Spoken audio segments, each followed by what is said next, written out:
అందరికీ నమస్తేనుల్లా welcome to MR media Telangana. This is రేఖ.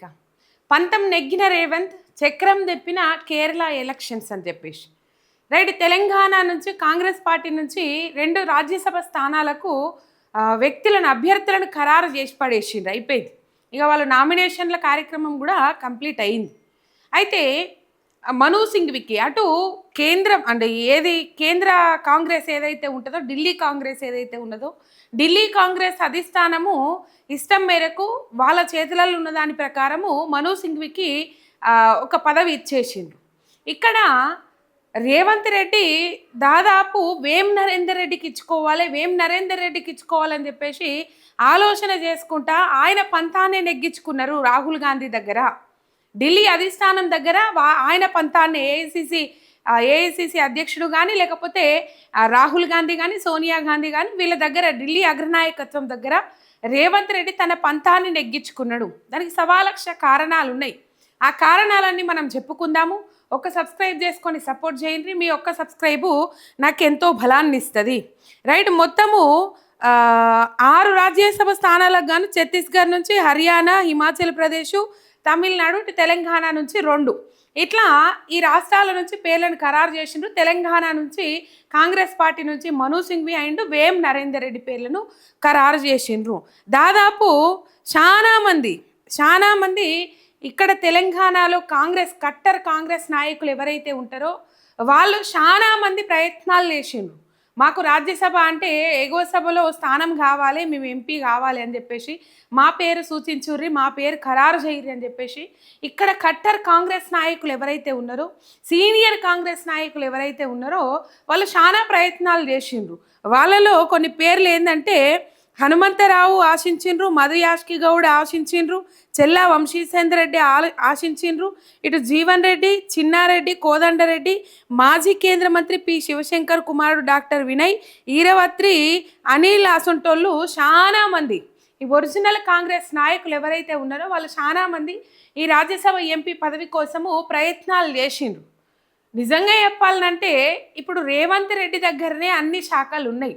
రేవంత్ రెడ్డి ఏ శాఖలు నామినేటెడ్ పదవులు ఇచ్చినా, లేకపోతే ఎవరినైనా మంత్రివర్గంలో నియమించినా, లేకపోతే సలహాదారులుగా నియమించినా, మొత్తము శాఖలలో కీలకమైన శాఖలలో రేవంత్ రెడ్డి సామాజిక వర్గానికి చెందిన వాళ్ళే ఉన్నారు. ఇప్పుడు ఈ ఎంపీ స్థానం కూడా దాదాపు ఆయనకు సలహాదారు, డైరెక్టు ప్రభుత్వ సలహాదారునుగానే నియమించుకున్నాడు. అచ్చిరాంగనే అసలు తెలంగాణకు, తెలంగాణ ప్రజలకు, ఇటు పాపం కట్టర్ కాంగ్రెస్ నాయకులా కాదు, ఇటు రేవంత్ రెడ్డి కాదు, వేం నరేందర్ రెడ్డి కాదు, టీడీపీ నుంచి రేవంత్ రెడ్డితో వచ్చిన ఆయన కూడా కాంగ్రెస్ పార్టీలోకి వచ్చి రాగానే దోస్తానం ఎటుపోతుంది అని చెప్పేసి సలహాదారునిగా నియమించుకున్నాడు. రేవంత్ రెడ్డి కంటే ఎక్కువ ఇప్పుడు ఆయననే ఏలుబడి చేస్తూ ఉన్నాడు, షాడో సీఎంగా వ్యవహరిస్తూ ఉన్నాడు. చాలా షాడో సీఎంలు తయారైనట ఈ క్యాబినెట్లో కానీ, లేకపోతే కాంగ్రెస్ సర్కార్లో చాలా మంది షాడో సీఎంలు తయారైనట్టు. రేవంత్ రెడ్డి బ్రదర్స్ కానీ, లేకపోతే ఇంకా సోకాలు పర్సన్స్ కానీ దాదాపు రేవంత్ రెడ్డి పర్సనల్ అంశాలు ఏవైతే ఉన్నాయో అన్ని డీల్ చేస్తాడు వేం నరేందర్ రెడ్డి. మరి ఆయనకి ఇప్పుడు ఎంపీ పదవి ఇవ్వాల్సిన అవసరం ఏమొచ్చింది చెప్పుండ్రోల్లా? ఆయన పేరు ప్రతిపాదించి, ఆయన పేరు సూచించి, ఏదైతే అధిష్టానము సీక్రెట్ అధిష్టానం మైనస్ ఏదైతే ఉన్నదో అది గుప్పిట్లో పెట్టుకొని ఇక నేనేం చేసినా వాళ్ళు నడుస్తుంది, నేనేం చెప్పినా వాళ్ళు వింటారు, నేను ఏ పేరు ఖరారు చేయమంటే ఆ పేరు ఖరారు చేస్తారు అని చెప్పేసి ఆలోచన చేసి రేవంత్ రెడ్డి వేం నరేందర్ రెడ్డి పేరు ఖరారు చేయించుకున్నారు. వేం నరేందర్ రెడ్డి సలహాదారుగా నియమించుకున్నావు. నీ ముఖ్యమంత్రి పదవి కంటే నీకున్న అధికారుల కంటే ఎక్కువ అధికారాలు ఇచ్చినావు వేం నరేందర్ రెడ్డికి. అట్లనే ఉండనీయనుంటివి. ఇప్పుడు రాజ్యసభ ఎంపీ పదవి ఇవ్వాల్సిన అవసరం అంతగానో ఏం పడిపోయింది? ఎగువ సభకు పంపాల్సిన అవసరం ఏమున్నది? ఇప్పుడు ఆయన ఎగువ సభకు పోవడం వల్ల ఎవరికన్నా ప్రయోజనం ఉన్నదా? నీ ఒక్కనికి తప్ప ఎవరికన్నా ప్రయోజనం ఉన్నదా? దోస్తు మేరా దోస్తు తూహి మేరే జాన్ అని చెప్పేసి మీరిద్దరు మాట్లాడుకోవడానికి అక్కరపడుతుంది తప్ప తెలంగాణ ప్రజలకు కానీ, ఇటు కాంగ్రెస్ పార్టీకి కానీ, మిగతా కాంగ్రెస్ పార్టీ సీనియర్ నాయకులకు కానీ ఏ విధమైన లాభం అని ఉన్నదా? వేం నరేందర్ రెడ్డికి ఈ ఎంపీ సీట్ ఇవ్వడం వల్ల ఎటువంటి లాభం లేదోల్లా, ఏమీ లేదు. దోస్తు రుణం తీర్చుకోవడం కోసం అధికారంలోకి వచ్చినప్పటి నుంచి ఇప్పటిదాకా ఇంకా ముందట కూడా ఆయన మాట ఈయన జవదాటాడు, ఈయన మాట ఆయన జవదాటాడు. ఇగో వీళ్ళిద్దరు ఒక మాట మీదనే పోతారు. రేవంత్ రెడ్డి మిగతా మంత్రుల మాట వినడు, మంత్రులు రేవంత్ రెడ్డి మాట వినరు. కానీ పాపము వేం నరేందర్ రెడ్డి అండ్ రేవంత్ రెడ్డి ఒకరికొకరు మాటలు వినుకుంటారు, ఎందుకంటే దోస్తులు కదా. పాపం వేం నరేందర్ రెడ్డికి ఎమ్మెల్సీ ఇప్పించుకోవడం కోసం పోయి షాపింగ్కు పోయి ఓటుకు నోటు కేసులో ఇరుక్కుపోయిండు కదా రేవంత్ రెడ్డి. పట్టపగలే షాపింగ్కు పోయి ఆ షాపింగ్ చేసే క్రమంలో పాపం ఇరుక్కొని పోయిండు కదా రేవంత్ రెడ్డి. ఏమన్నా అర్హత ఉన్నదా అంటే ఏం అర్హత ఉన్నదో ఏం కథనిగా రేవంత్ రెడ్డికి తెలుసు, కానీ ఏమన్నా అర్హత ఉన్నదా అంటే వీళ్ళిద్దరూ ఒకటే కేసులో ఇరుక్కోవడం అర్హత. ఆయనకి ఎమ్మెల్సీ టికెట్, ఆయనకి ఎమ్మెల్సీ పదవి ఇప్పించడం కోసం పోయే ఈయన అడ్డంగి ఇరుక్కపోయిండు కదా. ఇదే వీళ్ళ దోస్నానం, ఏండ్ల నుంచి పెనవేసుకపోయిన బంధం ఎవరు విడదీయలేరు. కాబట్టి ఢిల్లీ అధిష్టానం దగ్గరికి పోయి చక్రం తెప్పించుకొని, ఇందులో నేను కేరళ ఎలక్షన్స్ చక్రం తిప్పినాయి అని చెప్పిన. ఇక్కడ కేరళ ఎలక్షన్స్ అసెంబ్లీ ఎలక్షన్స్ ఏప్రిల్లో జరుగుతాయి మనకు. కేరళ అసెంబ్లీ ఎన్నికలు ఏప్రిల్లో జరుగుతాయి. ఆల్రెడీ ఇప్పటికే ఇక్కడ తెలంగాణ ప్రజాధనం అంతా అక్కడ అడ్వర్టైజ్మెంట్లు, యాడ్స్ ఇక్కడ అమలు చేసిందే ఏమి లేదు లొట్టపీస్, కానీ అక్కడ పోయి యాడ్స్ ఇచ్చుకుంటా, యాడ్స్ అమలు చేయించుకుంటా, పత్రికలలో పెద్ద పెద్ద పత్రికలలో పేపర్ అడ్వర్టైజ్మెంట్లు, పేపర్ స్టేట్మెంట్లు ఇచ్చుకుంటా పోతాండ్రు.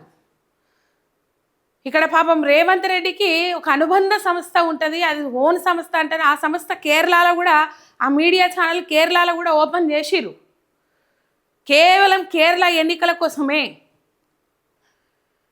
రైట్, మొత్తం మీద ఇక్కడి నుంచే మూటలు పోతున్నాయి, ఇక్కడి నుంచే ముళ్ళలు పోతా ఉన్నాయి.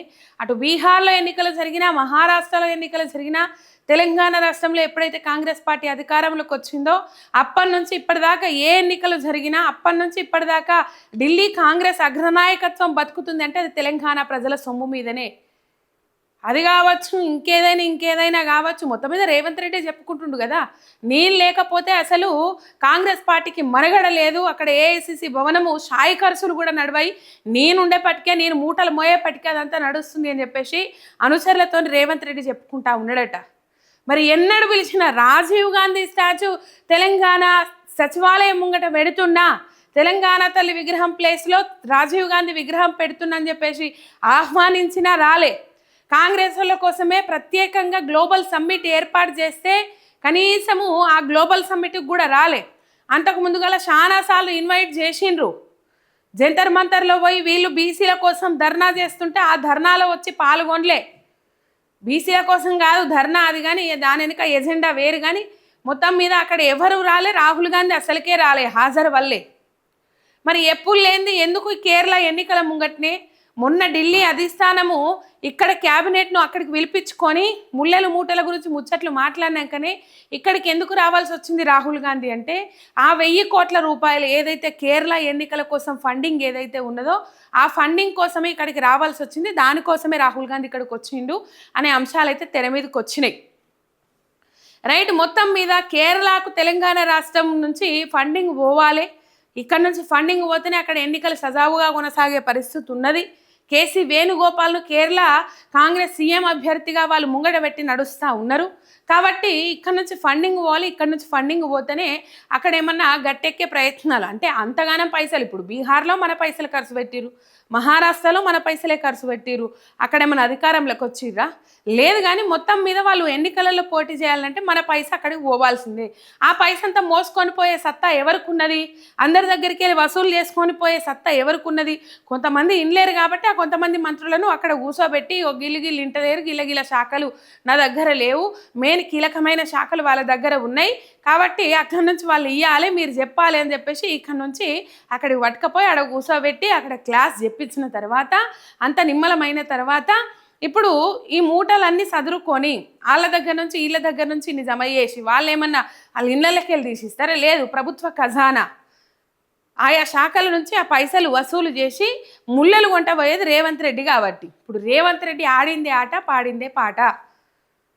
ఇప్పుడు రేవంత్ రెడ్డి తప్ప ఢిల్లీ అధిష్టానానికి ఇంకెవరు దిక్కు లేరు అన్నట్లు అయిపోయింది పరిస్థితి. ఇంతమంది కాంగ్రెస్ సీనియర్ నాయకులు ఉన్నా కూడా, ఎందుకంటే పైసామై పరమాత్మ అని ఉట్టిగానే అనలేరు కదా. పైసలు ఇప్పుడు ఇవన్నీ మూటగట్టుకపోయి ఇచ్చే సత్తా ఓన్లీ రేవంత్ రెడ్డికి ఉన్నది. ఇప్పుడు రేవంత్ రెడ్డి పోయి రాహుల్ గాంధీకి చెప్పి నేను ప్రధానమంత్రితో కలిసి అన్నం తినొస్తా అన్నా కూడా ఇప్పుడు రాహుల్ గాంధీ సై నువ్వు తినరాపో కమ్మగా కడుపు నిండా అని చెప్పేసి తోలుతాడు. ఎందుకంటే ఇప్పుడు కావాల్సినవి బీహార్ ఇది కేరళ ఎన్నికల కోసం ఫండింగ్ కావాలి. ఆ ఫండింగ్ ఇక్కడ నుంచి పోవాలి. మొత్తం మీద వేం నరేందర్ రెడ్డికి ఇప్పించుకోవాలని చెప్పేసి ఆలోచన చేసిన రేవంత్ రెడ్డి పంతం నెగ్గించుకున్నాడు. ఆ వేం నరేందర్ రెడ్డికి ఇప్పించుకున్నాడు రాజ్యసభ ఎంపీ స్థానం. ఇది కథ. మొత్తం మీద పంతం నెగ్గిన రేవంత్ రెడ్డి చక్రం తిప్పిన కేరళ ఎలక్షన్స్. ఇట్లా తిప్పినాయి కేరళ ఎలక్షన్స్. ఇప్పుడు బీసీల పోరాటం నడుస్తూ ఉన్నది. కనీసం కంసే కం ఉన్నోళ్ళందరూ రెడ్డి సామాజిక వర్గానికి చెందిన వాళ్ళే కదా. అన్ని రెడ్డిలే వెళ్తాయి శాఖలల్లా. మీ సామాజిక వర్గానికి చెందిన వాళ్ళే కదా. ఇప్పుడు బీసీలు ఆల్రెడీ పోరాటం చేస్తామని ఉన్నారు. బీసీ నాయకుడు హనుమంతరావు లేడా? పెద్దల సభ అంటే పెద్దోళ్ళు కదా పోవాల్సింది. మధు యాష్కి గౌడు ఇటు పోతే కొంతమంది బీసీలు ఉన్నారు ఆశపడ్డోళ్ళ దాంట్లో. జీవన్ రెడ్డిని చాలా అవమానపరిచినము, జీవన్ రెడ్డికి ఇస్తే బాగుంటుంది అని చెప్పేసి క్యాబినెట్ మినిస్టర్స్ కూడా జీవన్ రెడ్డి పేరు సిఫార్సు చేసిరట. అయినప్పటికీ నో, రేవంత్ రెడ్డి ఏ పేరైతే చెప్పిండో గా పేరే సూచించిర్రు, ఖరారు చేసిర్రు. ఆ పేరు మీదనే ఇలా వేం నరేందర్ రెడ్డి సలహాదారుని పదవి మరి ఉంచుతారా, తీసేస్తారా తెలియదు. ఉంచుతారా, ఎందుకు తీసేస్తారు కానీ ఇక పెద్దల సభకు పోయినప్పుడల్లా అట్లా కథ అని చెప్పేసి మొత్తం మీద వేం నరేందర్ రెడ్డికి ఇప్పించుకున్నాడు రేవంత్ రెడ్డి. ఒక్క సబ్స్క్రైబ్ చేసుకొని సపోర్ట్ చేయండి. మీ ఎంఆర్ మీడియా తెలంగాణ. శనార్.